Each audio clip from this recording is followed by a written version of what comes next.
Moi, mä oon Anselika Nikkinen Lahden kaupunginkirjastosta ja mulla on tässä vuoden 2024 nuorten englanninkielistä kirjallisuutta vinkattavana. Ja aloitetaan ekana siitä kirjasta, jota mulla valitettavasti ei ole fyysinä paikalla, eli Hollybornin You Could Be So Pretty, joka kertoo tämmöisestä maailmassa, missä tasa-arvo on näennäisesti saavutettu, mutta silti tytöillä on vain 2 mahdollisuutta olla olemassa, eli voi olla 1 nätti tai 2 paheksuttava. Ja Belle on koulunsa kaunein ja suosituin nätti, ja Joni on koulunsa numero 1 paheksuttava, koska hänen äitinsä on tällainen radikaali henkilö, joka vastustaa tätä nykyistä muka-tasa-arvoa. Ja siinä käy sitten niin, että Joni ja Belle kummatkin kilpailee sitten tällaista stipendistä, jolla voi päästä opetukseen. Belle haluaa tosiaankin omista syistään pois kotikaupungistaan, joka alkaa tuntua hänestä enemmän ja enemmän ahdistavalta. Ja Joni tietenkin haluaa sitten opetukseen, että pääsee myös vaikuttamaan elämässään asioihin. Ja näiden tyttöjen polut sitten kohtaavat. Ja heillä on hirvittävä keskinäinen taistelu tässä stipendistä. Ja kuitenkin kummatkin huomaa, että he voisivat kuitenkin olla enemmän ystäviä kuin vihamiehiä. Ja sitten ehkä he löytää vielä semmoisen 3. mahdollisuuden, mitä tytöt vois olla. Ja tästä mä tykkään antaa arvostelun kirjoille 1-5, niin tälle mä oon antanut 5/5. Tää on dystopia. Tässä käytetään dystopista kieltä tässä kirjassa, vaikka se ei ole dystopia. Et siinä käytetään sanoja niin kuin nätti, vanilja, naamio. Ja ne on vaan sitä varten, että kun tämä kirja oikeastaan kertoo siis meidän nykyyhteiskunnassa, missä kaikilla tytöillä ja naisilla on niin sanotusti ollaan saavutettu tasa-arvo, mutta silti naisten ja tyttöjen pitää tehdä tosi paljon semmoista näkymätöntä työtä. Ja pitää olla tietyn näköisiä, tietyn kokoisia ja mieluiten myös tiettyä etnistä taustaa oleva henkilö ja myös niin oikeaa sukupuolista identiteettiä edustava henkilö, että voi saada jonkinlaista valtaa elämässään. Ja sitten tässä tosiaankin sen Bellen avulla opitaan näitä asioita, että ei tämä olekaan ihan niin kuin hänelle on kerrottu, että kun hän on koko ikänsä ollut todella semmoinen kuuliainen tytär, että hän on aina ollut varma siitä, että kunhan hän vaan on kaikkeista huolitelluin, nätein, hänellä on kauniit vaatteet, kaunis kroppa, niin hän pärjää elämässään. Ja sitten kun hän tutustuu Joniin, niin ne muurit hänen mielessään alkaa sitten vähitellen hapertua ja hän törmää tämmöiseen erilaiseen todellisuuteen. Ja tämä on hirveän on the nose, tämä kirja, mutta on tosiaankin tämä nuorten kirja ja nuorille tarkoitettu, että jos ei ole hirveästi lukenut feminististä kirjallisuutta, niin tämä You Could Be So Pretty on todella hyvä tapa aloittaa se. Et suosittelen. Teemoinahan tässä käsitellään sitten myös hyväksikäyttöä, perheväkivaltaa, äiti-tytär-suhteita, rasismia ja misogyniaa. Et jos semmoinen kiinnostaa, niin tämä on hyvin oiva siihen. Sitten seuraavaksi mulla on Kosoko Jacksonin The Forest Demands Its Due. Ja tämä on kauhukirjallisuutta, ehkä enemmän semmoinen genresekoitus, mutta tämä kertoo tällaisesta Douglas Jonesista, joka saa semmoisen todella ilmiömäisen tilaisuuden mennä tämmöiseen kouluun, joka on Winslow-nimisessä kaupungissa. Koulu on nimeltään Regent Academy. Ja hän saa sinne täyden tämmöisen stipendin. Ja Douglas tarttuu tähän tilaisuuteen, koska hän tarvitsee uuden aloituksen elämässään. Mutta sitten siellä tapahtuu tosi outoja asioita, että oppilaita katoaa tästä koulusta ja kukaan muu ei muista niitä oppilaita, paitsi tämä Douglas ja tilustenhoitajan poika. Ja sitten selviää myöhemmin, että koko se Winslow-kylä tai kaupunki koulua myöten on kirottu. Ja se metsä, joka sitä ympäröi, vaatii takaisinmaksua verellä.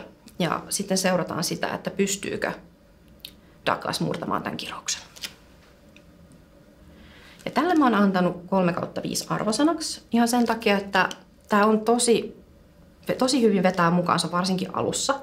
Tosi nopea, hyvin mielenkiintoinen. Douglas on päähenkilönä oikein hyvä. Hänestä haluaisi tietää enemmänkin. Mutta sitten siinä tulee semmoinen jossain, varsinkin jos noin puolessa välissä taas kerran, että tässä on semmoinen kammottava ilmapiiri, kun Douglas näkee tällaisia unia ja haamuja, mutta niitä ei hirveästi selitellä sen enempää, että ne vähän niin kuin työnnetään sivuun, koska Jackson on yrittänyt kirjoittaa ei vaan pelkästään kauhua, vaan myös tämmöisen Dark Academia-kirjan, myös romanssia ja ehkä vähän tämmöistä murhamysteeriä siihen väliin. Että tässä on niin kuin aikamoinen sekoitus ja se ei ole ihan hirveän onnistunut tällä kertaa. Että tässä on tosi hyvä teksti, silleen miellyttävä lukea, mutta kaiken sen läpi kuultaa, että Jackson ei usko kirjailijana, että hänen lukijansa ymmärtävät, että missä mennään. Että hän selittää auki sellaisiakin asioita, mitä ei olisi tarvitse selittää. Ja siitä tulee vähän semmoinen tyhmä olo itselle, koska kirjailija pitää jo sua valmiiksi vähän tyhmänä. Mutta sitten siinä on vähän semmoisia kaksiulotteisia hahmoja. Että esimerkiksi se iso paha, joka tässä kirjassa lopulta on, niin se on vaan paha, koska rikkaat ihmiset nyt tuppaa olemaan pahoja. Ja sitten kun tässä on tämmöinen taikasysteemi, niin sitä ei avata sitten laisinkaan. Eikä oikein Douglasin menneisyyttä ihan hirveästi availla eikä mitään. Että nämä kaikki jää vähän semmoisiksi kaksiulotteisiksi. Mutta jos haluaa lukea semmoisen suht näpsäkän kauhukirjan, niin tämä voisi olla se kirja. Ja tässähän on teemoina rasismia, luokkaeroja, LGBTQIA+-asioita ja sitten myös mielenterveysongelmista puhutaan aika lailla tässä näin. Ja seuraavana mulla on Patrick Lawrencein Needle. Ja tää kertoo Charleneista, joka on jäänyt äidittömäksi ja on joutunut eroon pikkusiskostaan. Ja Charlene ei oikeastaan välitä mistään, paitsi kuin siskostaan ja sitten neulomisesta. Ja Charlenella on ongelmia sen kanssa, että hän ei pyydä anteeksi, että hän tekee asioita ja ei koskaan pyydä anteeksi, koska hänestä ei vaan tunnu siltä, että hänen täytyisi pyytää tiettyjä asioita anteeksi. Ja Charlene on tämmöisessä sijaisperheessä. Ja sijaisperheen äiti on tosi kiva ja ihana, mutta sen sijaisperheen äidin poika taas ei ole, että se ei tykkää yhtään, että Charlene on siellä. Ja se poika sitten purkaa Charlenein neulomuksen, josta oli tuossa lahja Charlenein pikkusiskolle, jota hän ei ole saanut nähdä pitkään aikaan. Ja Charlene suuttuu tästä niin, että sitten iskee sen neulepuikon pojan käteen. Ja tästähän sitten tulee todella iso asia, että Charlene pidätetään ja Charlene joutuu ihan oikeasti nyt miettimään, että onko se sen arvoista, että hän ei myönnä itse toiminansa väärin, että hän joutuu vankilaan vai pitääkö hänen nyt oikeasti sopia tämä asia ja pyytää anteeksi. Ja tämä ei tosiaankaan anna mitään suoraa vastausta näihin asioihin, että tämä on tosi lyhyt kirja, tässä on vain 120 sivua. Ja tälle mä oon antanut arvioksi 3,5-5. Eli tämä tuo tosi hyvin esille rasismia jälleen kerran. Ja siihen liittyvää voimattomuuden tunnetta sen nuoren näkökulmasta. Ja sitten myös käsitellään sitä, että minkälaista on olla huostaan otettu. Kun kukaan ei tosiaankaan halua Charlenea, että hänellä olisi perhettä sen äidin lisäksi, mutta ne ei vaan huoli häntä.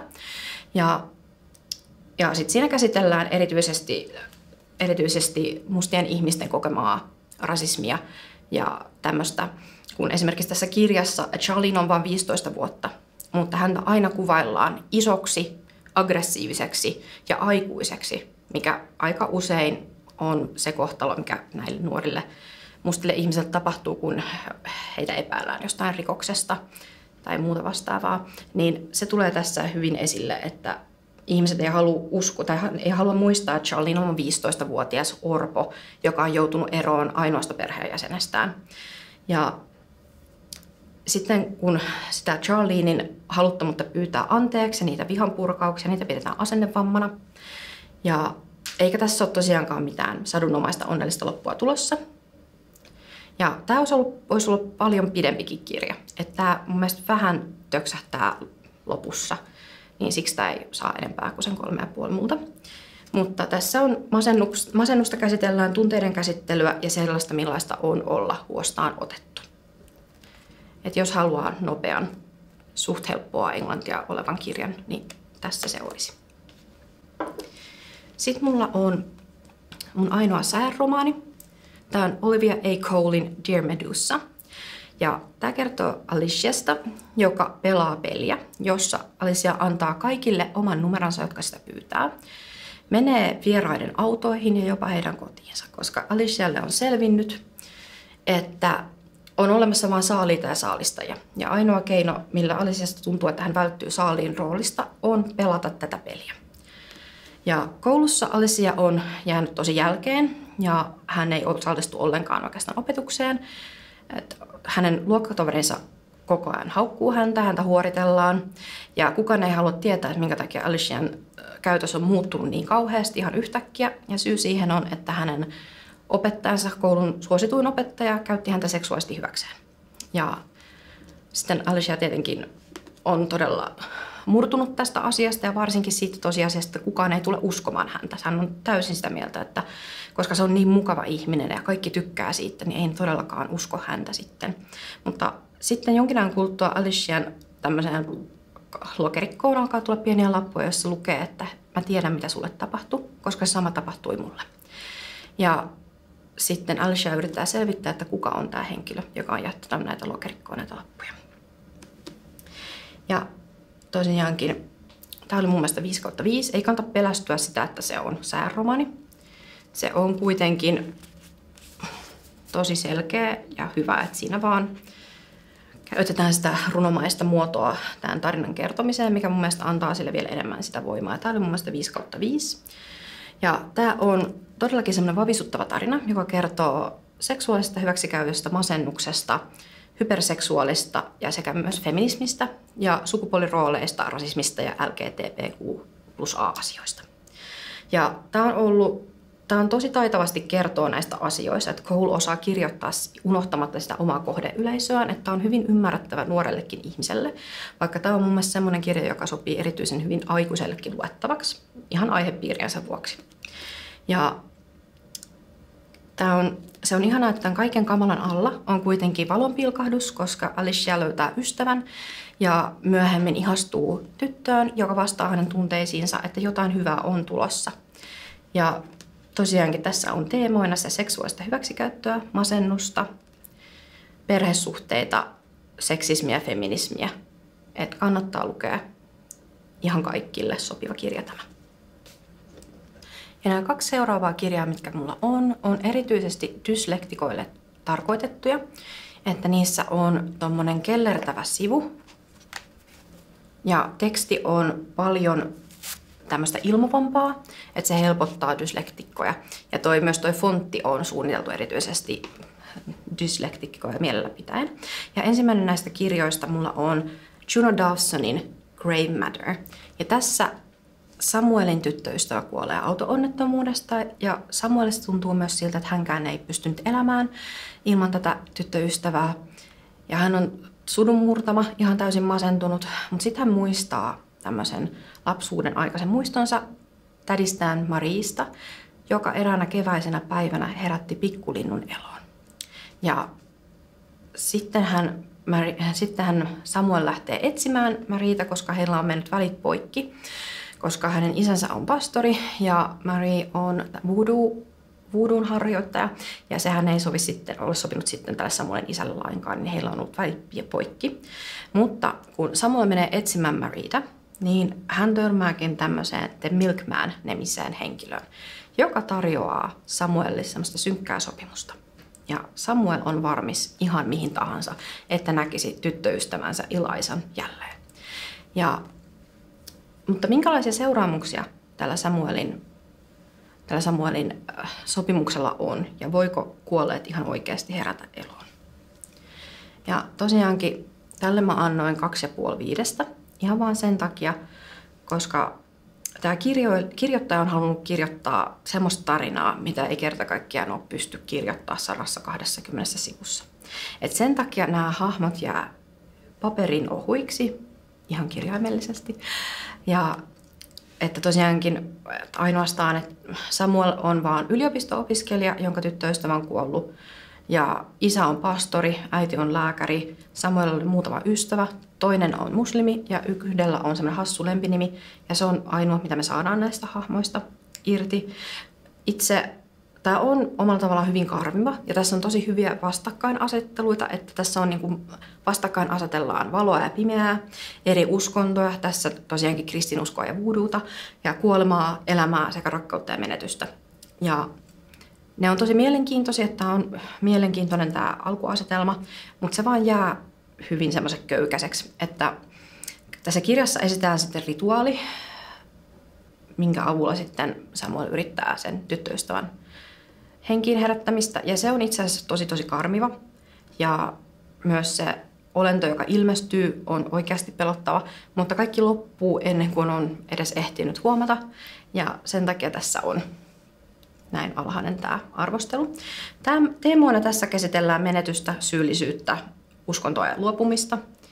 Et jos on vaikka vasta alkanut lukemaan englanniksi kirjoja, niin tämä on hyvä aloitus siihen kylläkin. Ja tämä oli myös kuvitettu, että tämä oli kyllä tosi nätisti kuvitettu. Et kokonaisuudessaan tämä oli kyllä tosiaankin antoi ymmärtää enemmän kuin antoi tämä kirja. Sitten taas Annabella Pitcherin The Last Days of Archie Maxwell. Tämä on tätä samaa, että tämä on tosi lyhyt ja dyslektikkoja mielessä pitäen tehty kirja. Mutta tämä taas oli henkilöhahmoltaan ja tarinoiltaan paljon kehittyneempi ja antoi mun mielestä enemmän kuin toi Grey Matter. Ja tässä Archien vanhemmat on eroamassa ja syy tälle erolle on se, että isä on homo. Ja muut Archien perheenjäsenet on ok tämän asian kanssa. Mutta ainoastaan Archie on todella surullinen ja pelkää, että jos se paljastuu koulussa, että hänen isänsä on homo, niin häntä aletaan taas kiusaamaan. Ja tässä seurataan sitten Archieta, jolla on muutama ystävä siinä koulussa. Ja sitten hän on ihastunut tämmöiseen Tia-nimisen tyttöön, jonka isoveli teki itsemurhan junaradalla, josta Archie näkee oman makuuhuoneensa ikkunasta. No, Tia saa sitten selville, että Archie ikkuna antaa sinne junaradalle. Ja hän sitten kysyy Archielta, että mahtoiko Archie nähdä sitä hänen isoveliään ennen sitä itsemurhaa. Ja säästääkseen tämän tytön tunteita, niin Archie valehtelee, että joo, totta kai hän näki sun veljen. Ja sitten he alkaa ystävystymään ja heidän tunteensa syvenevät, mutta sitten Archien ystävä saa tietää, että syy Archien vanhempien eroamiselle on se, että isä on homo, jolla on jo uusi kumppani. Ja tämä ystävä alkaa kiristää Archieta ja Archielle alkaa tulla myös itsetuhoisia ajatuksia ja se junarata alkaa vetää häntä puoleensa. Tämä oli mun mielestä 3,5/5. Tämä on tosi lyhyt kanssa. Ja tämä oli kuitenkin lyhyydestään, huolimatta niin kuin alussa sanoin, hyvin eheä tarina, jossa oli mielenkiintoiset henkilöhahmot. Ja sua kiinnostaa lukijana Archien kohtalo, se miten hän elää sitä elämäänsä ja mitä hänellä käy ja eteneekö hänen ja sen tytön suhde. Ja tässä on silleen surullista, että Archie on semmoinen hiljainen ihminen, joka jää jopa omassa perheessään varjoon, kun kaikki ajattelee, että kun Archie on niin kiltti ja tunnollinen, niin kyllä se vaan pärjää, vaikka ei se pärjääkään, kun Archien pinnan alla kiehuu ja kuohuu, eikä hän oikein tiedä, mitä tekisi näillä tunteilla.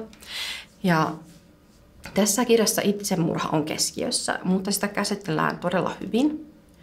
Hyvin neutraalisti, vähän niin kuin samalla tavalla sen isän homoutta käsitellään hyvinkin neutraalisti, että se on vaan semmoinen yksi osapuoli Archien isästä tämä homous, että se on mun mielestä aika positiivista, että siitä ei tehdä isompaa numeroa. Ja äitikin on sitä mieltä, että se on fine, että hän on kuitenkin ystävä tämän niin kuin entisen miehensä kanssa.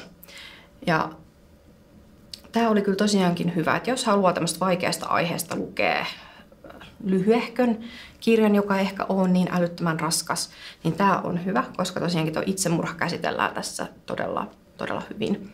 Ja tässä on teemoina tosiaankin se itsemurha, LGBTQ+A-asioita ja sitten myös perhesuhteet nousee tässä keskiöön.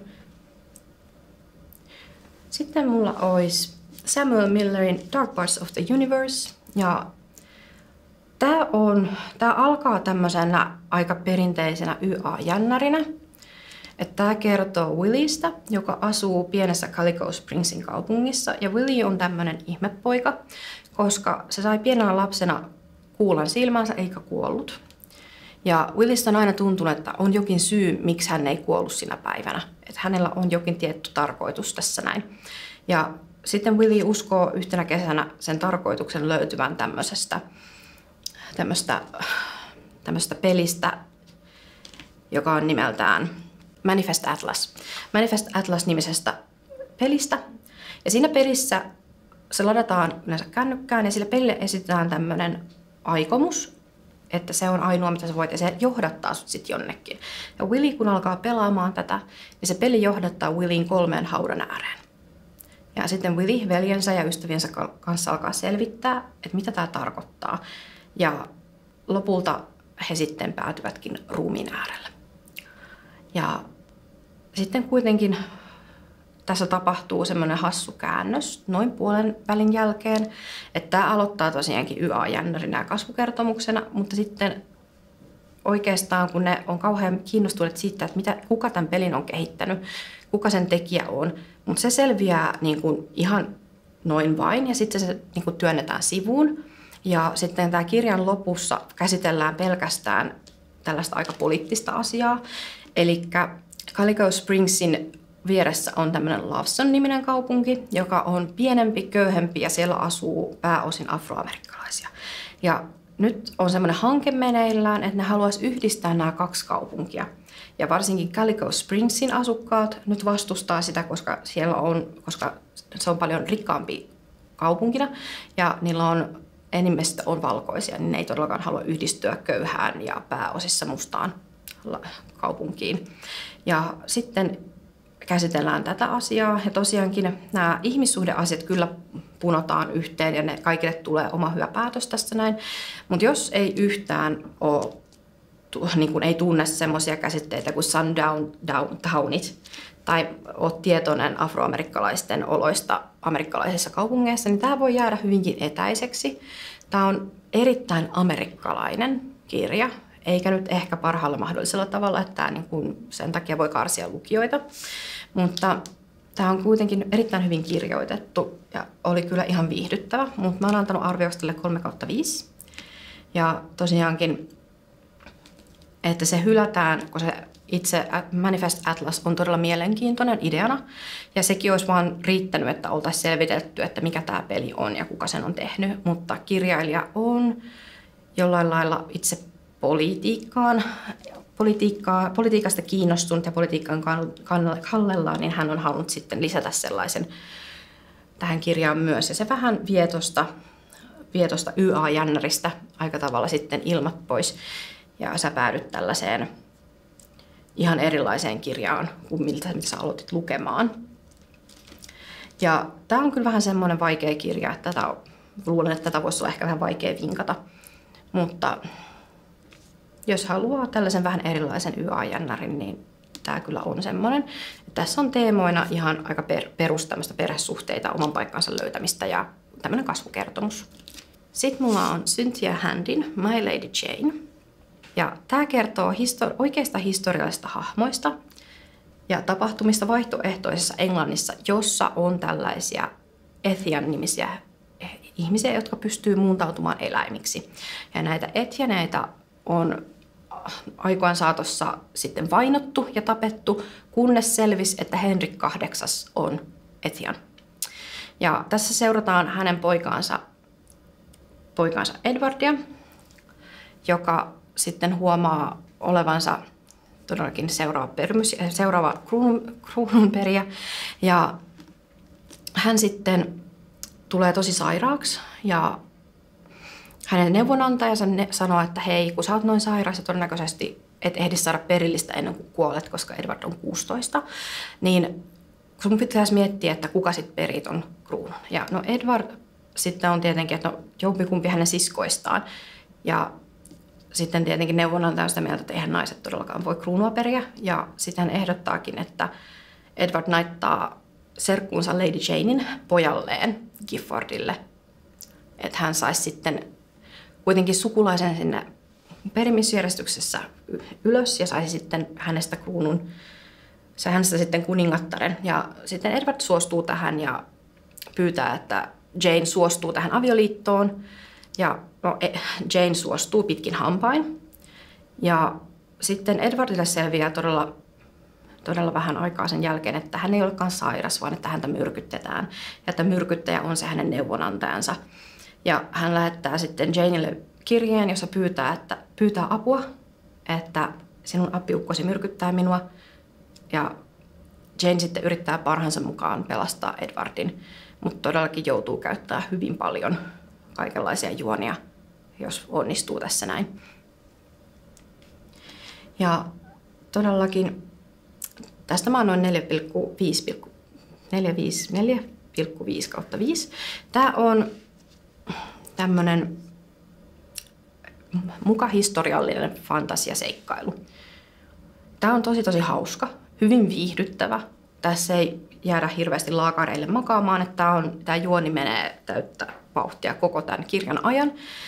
Tätä kerrotaan 3 henkilön näkökulmasta, Janein, Edwardin ja Giffordin. Ja siinä sitten on kaikenlaista aika semmoista slow burn romanssia, että tykätään toisesta, mutta ei voida näyttää sitä ja lopussa pidetään kädestä kiinni, että aika semmoista pienieleistä ja kesyä. Ja jos haluaa lukea semmoisen hauskan tarinan historiallisista henkilöistä vaihtoehtotodellisuudessa, niin tämä kyllä on sitten semmoinen sulle sopiva. Tässä vähän käsitellään teemoina ennakkoluuloja ja naisten asemaa. Et enemmänkin viihdyttävä kuin mitään muuta. Sitten mulla on Megan David Hizarin Silent Sister. Ja tää on tämmönen YA-jännäri, missä 2 sisarusta osallistuu koulun järjestämälle leirille ja vaan toinen niistä palaa kotiin. Ja noin sisarukset on tosiaankin Grace ja Maddie. Ja Grace on ainoa, joka palaa sitten sieltä leiriretkeltä kotiin, eikä hän todellakaan muista, että mitä on käynyt. Et hän muistaa vaan sen, että he lähti sieltä leirikeskuksesta syystä tai toisesta. Mutta sitten ne epäilykset alkaa niin kuin kaatua Gracein puolelle, koska hänen puseroltaan löytyy siskoverta. Ja sitten Grace yrittää ystävänsä avulla selvittää, että mitä oikein kävi, että miksi he lähti yöllä sieltä leirikeskuksesta ja miksi ne ei ole löytänyt sitä Maddien ruumista. Ja tämä on aika mielenkiintoinen ja vähän erilaisempi jännityskirja. Tälle mä oon antanut 3/5 arvioksi. Että tässä tosiaankin toi lopun twisti, jos sä oot yhtään lukenut jännäreitä, niin sä kyllä arvaatkin, mitä tässä käy. Mutta tää on todellakin vähän erilaisempi siinä, että tässä keskitytään enemmänkin siihen näiden sisarusten suhteisiin. Että heille tapahtui yläkoulussa semmoinen ikävä asia, mikä sitten aiheutti näiden sisarusten erilleen kasvamisen, mutta edelleen toinen sisko on sitä mieltä, että kaikki on hyvin ja toinen on tosi katkera ja jäänyt sen siskonsa varjoon. Tämä on tämmöinen enemmänkin perhesuhteita käsittelevä kirja, koska se todellakin se antaa ymmärtää enemmän kuin mitä siellä onkaan, että jos haluaa sellaisen jännärin, joka on vain pikkusen jännä eikä hirveän raaka, niin tämä on kyllä just semmoinen. Että tässä käsitellään teemoina perhesuhteita, syyllisyyttä, sisaruskateutta. Tämä oli kyllä tosi oiva ja nopea lukea.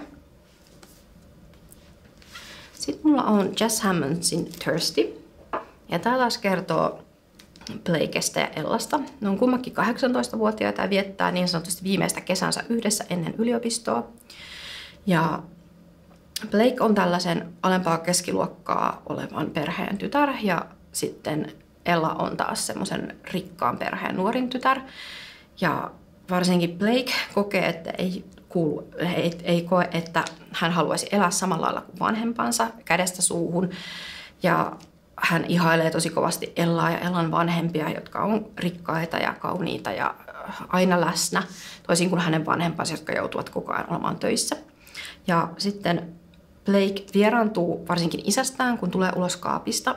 Ja sitten Blaken äiti loukkaa Blakea, joka on puoliksi afroamerikkalainen, ilman että edes huomaa asiaa. Niin Blakeista todellakin tuntuu, että hän ei ole enää tervetullut siihen omaan kotiinsa.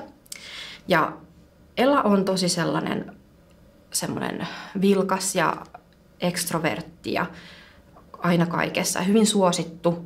Ja Blake taas ei ole. Blakea on kiusattu koko sen kouluajan. Ja Blake on huomannut, että jos hän haluaa pysyä Ellan vierellä, koska hän todellakin rakastaa Ellaa ja haluaa olla samanlainen kuin hän, niin ainoa keino hänellä olla Ellan kaltainen on sitten juoda ja paljon. Ja sitten Ella sanoo, että kummankin tytön pitäisi pyrkiä tämmöiseen Serena-sisarkuntaan, joka on tarkoitettu kaikille värillisille naisille ja tytöille. Ja todellakin Blake sitten tekee kaikkensa, että pääsisi tähän sisarkuntaan, mutta ennen se Blaken juominen alkaa vaan lisääntymään. Ja Blake vajoaa siihen addiktionsa entistä pahemmin ja sitten jää kysymys, että kuinka ison hinnan Blake haluaa maksaa siitä omasta menestyksestään. Ja tämä oli ihan 5/5 kirjana. Tämä käsittelee tosi hyvin tämmöistä todella ikävää aihetta, niin kuin alkoholismia, että se miten Blake aloittaa sen ihan hyvin viattomasti juomalla yhden drinkin jossain. Ja sitten lopulta se menee siihen, että hän ei voi osallistua mihinkään juhliin tai just illan istueisiin ilman, että on tujuvasti humalatilassa. Ja tosiaankin tämä kirjailija ei yhtään kaunistele asiaa, että me saadaan lukijana yhdessä sitten seurata sitä Blaken vajoamista sinne addiktion pohjalle. Ja tämä on tosiaankin hyvä siitä, että tämä ei saarnaa yhtään tästä asiasta, että se kerrotaankin niin kuin ei neutraalisti, mutta se annetaan niiden hahmojen kautta tulla esiin, että minkälaista se on. Kun Blake omasta mielestään, hänellä ei ole ongelmaa juomisen kanssa, ja myöskään Ellan mielestä Blakella ei ole ongelmaa juomisen kanssa. Ja tässä tosiaankin sitten selviää, että tämä aluksi varsin rakastavalta tuntuva suhde onkin tosi toksinen, koska Ella haluaa, että Blake on jotain, mitä Blake ei voi olla. Ja ainoa tapa Blaken olla sellainen, mitä Ella haluaa, on olla humalassa. Ja tämä on tosi hyvä sitten, kun tämä seuraa hyvin, että miten Blakestä tulee semmoinen ujo ihminen, joka haluaa miellyttää kaikkia. Niin lopulta löytää ne omat jalkansa ja oman selkärankansa ja pystyy jättämään menneisyyden taakseen. Että tämä oli kyllä todellakin hyvin kirjoitettu ja vavisuttava kokemus. Ja tässä tosiaankin teemoina on sitä alkoholismia, rasismia, perhesuhteita, seurusteluja, LGBTQ+A-asioita myöskin. Että oikein hyvä kirja toi. Ja sitten viimeisenä mulla on Sue H. Cunninghamin Totally Deceased. Ja tämäkin on tosi kevyt, viihdyttävä, vaikka tämä onkin tämmöinen jännäri, jossa on yliluonnolliset mausteet. Eli tässä näin 17-vuotias Jess on saanut uuden sydämen ja kaupan päällä sen sydämen entisen omistajan haamu. Ja tosiaankin toi Chili, jolle toi sydän kuului, oli elässään tämmöinen rikas perjätär. Ja nyt hän ei voi päästä lepoon ennen kuin hän tietää, että miksi hän kuoli. Ja sitten Chili ja Jess sitten alkaa selvittämään tätä murhatapausta ja he sitten päätyvät muun muassa Sveitsiin, tämmöisiin erilaisiin juhliin ja kaikenlaisiin eliittipiireihin ja yksityiskouluun selvittäessään, että mitä Chille lopussa kävi. Tämä on erittäin viihdyttävä. Chili ja Jess on kummatkin tosi mielenkiintoisia ja hauskoja päähenkilöitä. Heidän suhteensa kehittymistä on ilo seurata, että se on todellakin semmoinen hyvin kevyt ja nopeatempoinen kirja, jossa se on sopivasti jännittävä kuitenkin. Tässä on kuitenkin oikea uhka, kun Jess menee selvittämään sitä, että miten Chili kuoli ja miksi. Mutta silti se on hyvin hauska, vähän romanttinen. Ja tässä käsitellään aika vaikeita asioita, just tätä, niin kuin sitäkin, että kun Jessillä tosiaankin oli tarvetta tähän sydänimplanttiin ja miksi hänellä oli se ja hän oli pitkään jonossa ja että sairauksia käsitellään ja niistä toipumista, perhesuhteita ja luokkaeroja. Että tämä oli, että jos haluaa lukea tosi hauskan ja jännän ja vähän ehkä itkettävänkin kirjan, niin tämä olisi kyllä siihen. Ja ne oli nyt mun kirjavinkit. Kiitos.